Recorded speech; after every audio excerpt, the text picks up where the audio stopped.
Bonsoir, Pasteur Eddy, et vous êtes de l'église de Morel, au Lamentin. Donc vous êtes partie prenante pour cette conférence. Et quelles sont vos impressions?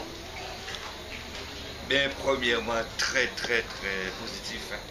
Très positif dans la mesure que dans l'enseignement, premièrement, on a passé beaucoup moins dans l'enseignement, tout à fait, qui a permis surtout d'enlever un poids sur de nombreuses personnes parce qu'ils comptaient beaucoup sur le résultat du nombre d'âmes gagnées, mais ils ont pu voir que l'évangélisation, c'est répandre l'évangile.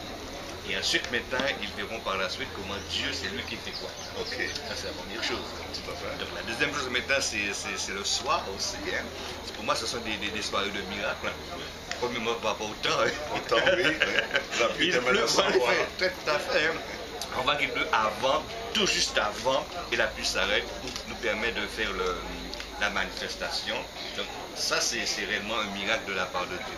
Et quand même, je pense que les gens répondent quand même. Les gens répondent parce que... Ok. Donc, par rapport à cette période de carnaval, comment se fait-il qu'il y a le carnaval dans le pays et vous, vous êtes là, sous un chapiteau, en train de rassembler du monde et de parler avec des gens? Qu'est-ce qui vous motive d'aller dans ce sens-là, dans ce contre-courant? Nous connaissons quel est l'objectif du carnaval dans le monde spirituel. Mais quand même, Dieu a son peuple. Dieu a son peuple qui est déjà sauvé, mais Dieu a son peuple aussi qui manque aussi à être sauvé.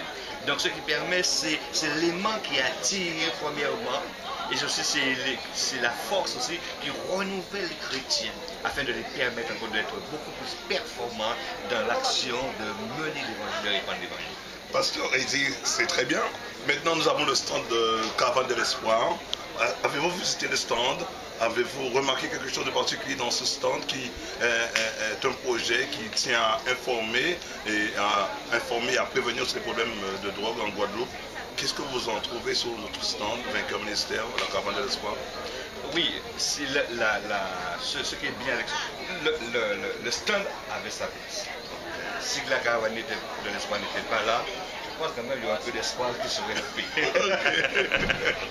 Mais quand même, premièrement par rapport à l'action spirituelle qui est donnée à la caravane de l'espoir, l'impact qu'il a, mais deuxièmement la reconnaissance publique, tout à fait. Ce qui permet aussi aux personnes de reconnaître dans la caravane de l'espoir son utilité. Moi, maintenant, c'est une utilité publique. Donc, effectivement, c'est une utilité publique dans la mesure où on sait maintenant que, d'une part, que ceux qui n'ont pas les compétences, mais quand même qui sont touchés par le phénomène, savent où se tourner, surtout, effectivement, l'orientation, elle est bonne.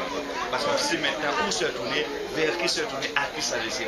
Donc, ce qui veut dire que même si on n'arrive pas à enrayer la souffrance d'une part de celui qui est victime de cette addiction, en même temps, ceux qui sont autour de la famille de celui qui est victime, même si on ne peut pas enrayer la souffrance, mais on peut souffrir un peu moins. Et je pense que déjà, il y a cette notion, savoir vers qui se tourner, c'est déjà un soulagement. Ok. Donc, Pasteur Eddy, nous vous remercions d'avoir été avec nous pendant ces quelques instants. Et donc, c'était le Pasteur Eddy de l'église de la Mission chrétienne de Morel. Et donc, nous allons continuer la soirée encore à rencontrer d'autres personnes et vous serez informés de tout ce qui se passe sur cet événement au Lamentin. Merci d'avoir été avec nous.